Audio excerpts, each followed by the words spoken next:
बोलो सच्चिदानंद भगवान की जय। सनातन धर्म की जय। कृष्णं वंदे जगत गुरुम। गीता जी के अनुसार दो चीजें अनादि है। ध्यान रखिए, दो चीजों का जन्म नहीं हुआ है, एक प्रकृति का, दूसरा परमात्मा का। इन दो से सब चीजों का निर्माण हुआ है। जो भी जड़ चेतन पैदा हुआ है, इन दो से ही पैदा हुआ है। एक का नाम प्रकृति, दूसरे का नाम पुरुष। इनको हम परा व अपरा प्रकृति कहते हैं। इनको हम जड़ प्रकृति और चैतन्य प्रकृति कहते हैं। इसमें मन, बुद्धि, अहंकार, शरीर, ये सब जड़ प्रकृति है। जड़ प्रकृति बदलती रहती है, ये इसका स्वभाव है। जबकि परमात्मा का स्वभाव बदलना नहीं है। परमात्मा का स्वभाव सत्यचित आनंद है। पंचभूत मन, बुद्धि, अहंकार, ये सब पैदा होते हैं और बदलते रहते हैं। जो कुछ हम करते हैं, प्रकृति हमसे करवाती है। जो कुछ हम करना चाहते हैं, वो भी प्रकृति हमसे करवा लेती है। प्रकृति का स्वभाव कुछ करने और पाने के लिए ही बना है। जो तुम चाहते हो वो भी नेचर से हो रहा है। अच्छा, एक बात मैं आपसे पूछूं, तुम हमेशा ही जीना चाहते हो क्या? मरना नहीं चाहते हो, क्यों? तुम्हें सुख ही पसंद है, दुख क्यों नहीं? ये बात साधु संत से लेकर साधारण मनुष्य सबके लिए लागू है। ये भी अंदर की ही नेचर है जो आपको मजबूर कर रही है। ये सच्ची प्रकृति है, परमात्मा का स्वभाव है। वो तुम्हारे अंदर है, वो तुम्हें मजबूर करता है। हम सब दो से बने हैं, एक है जड़ प्रकृति, दूसरा है परमात्मा। दुनिया के जितने भी प्राणी हैं, इन दो से बने हैं, पर परमात्मा है सत्यचित आनंद। प्रकृति है परिवर्तनशील, वो बदलती रहती है। परमात्मा को बदलना पसंद नहीं है, मरना पसंद नहीं है। वो हमारे अंदर है, वो कहता है मरना नहीं है। परमात्मा मांग रहा है न मरना, परमात्मा मांग रहा है आनंद। कोई भी छोटा होना नहीं चाहता है, सब बड़ा होने के लिए संघर्ष कर रहे हैं, क्योंकि इनकी गलती नहीं है। हमारे अंदर जो महान बेटा है ब्रह्म, उसका ये स्वभाव है। प्रकृति का स्वभाव है छोटा कर देना, बांट देना। इस प्रकृति के अनेक रूप हैं और परमात्मा एक है। प्रकृति और परमात्मा में ये विरोधाभास है कि परमात्मा का स्वभाव महान होना और प्रकृति का स्वभाव है बांट देना।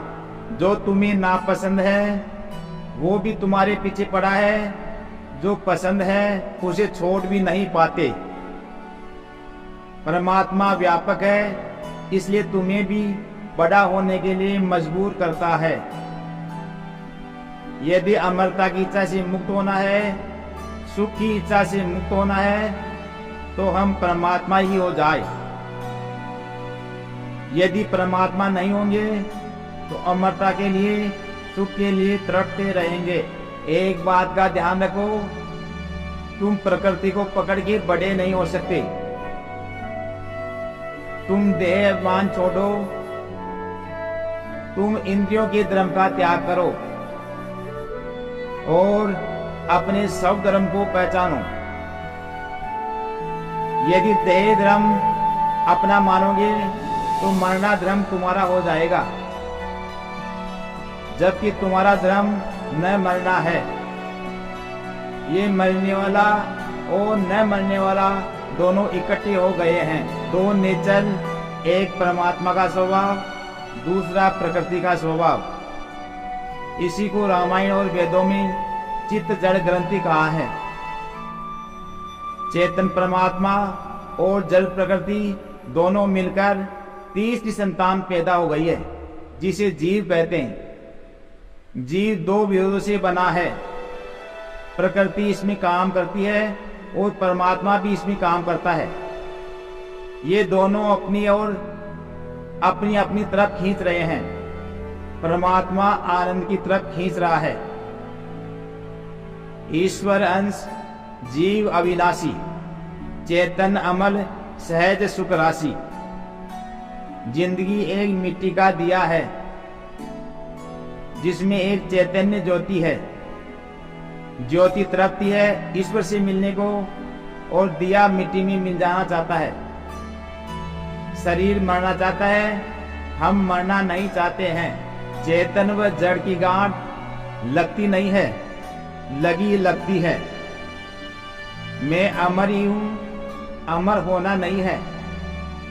अमर होने की इच्छा जब खत्म होगी, जब तुम ये समझोगे कि मैं अमर ही हूं।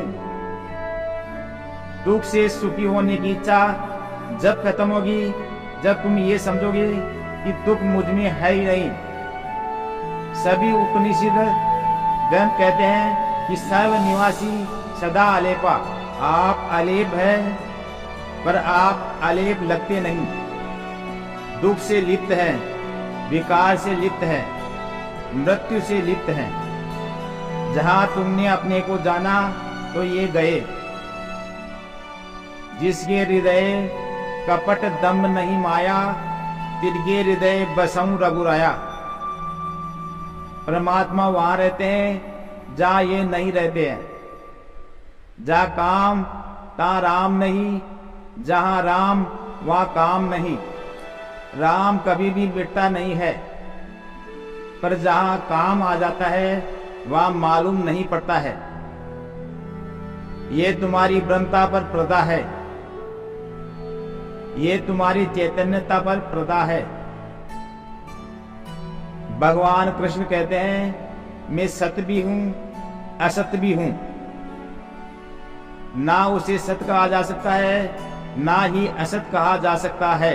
अर्थात एक ऐसी चीज है जो आदमी भी है, कुत्ता भी है, गधा भी है, जानवर भी है, पक्षी भी है। तभी तो भगवान को किसी ने कुत्ते में देख लिया। ये कोई चमत्कार नहीं है, देखने वाले की नजर का प्रभाव है। देखने वाले ने भगवान को सब जगह देख लिया है।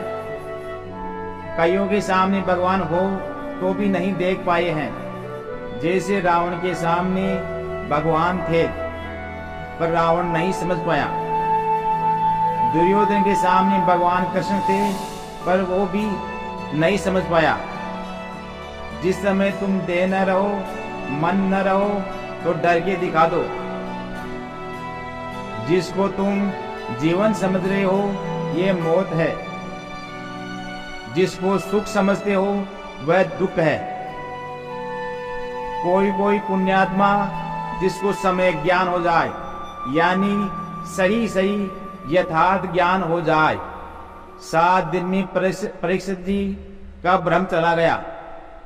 युद्ध के मैदान में गीता जी के द्वारा अर्जुन का भ्रम चला गया। हमारा भ्रम 7 जन्म तक भी जाएगा या नहीं जाएगा पता नहीं है। ऐसे तो सब कहते हैं आत्मा सो परमात्मा,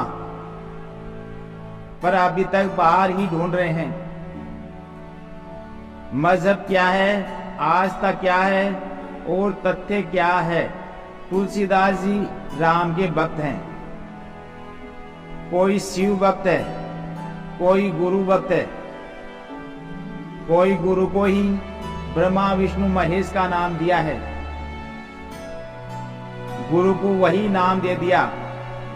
तुलसीदास जी ने राम को वही नाम दे दिया। जिसकी ब्रह्मा विष्णु रुद्र स्तुति करते हैं, जिसका ध्यान मैं करता हूँ, जिसका ध्यान तुम करना चाहते हो पर कर नहीं पा रहे हो, जिसका ध्यान ब्रह्मा विष्णु महेश करते हैं, जिसका ध्यान बड़े बड़े योगी करते हैं, जिसकी खोज बुद्ध और महावीर ने की है, जिसकी खोज हम करना चाहते हैं, जिससे सब पैदा हुए हैं, जिससे ब्रह्मा विष्णु महेश उपजे हैं, जिससे हम सब उपजते हैं। फर्क इतना ही है कि हर आचार्य ने उसका नया नाम दे दिया है।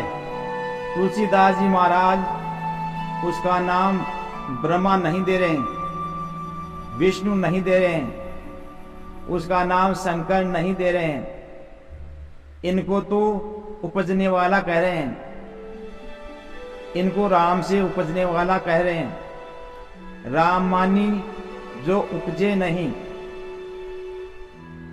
ध्यान रखना उपजे नहीं, वो है राम। ऐसे ही कोई शिव महापुराण की कथा कहेगा तो क्या कहेगा? शिव नहीं उपजते हैं, शिव से ही सब उपजते हैं। ऐसे कोई गुरु भक्त कहेगा गुरु से ही सब उपजते हैं। तो आप जानते हो ये 10 सत्य हो सकते हैं क्या? एक ही सत्य को अनेक ढंग से कहा गया है। एक सत्य को विद्वानों ने अनेक नामों से कहा है। भारत के ऋषि मुनि एक सत्य को अनेकों तरह बताते हैं।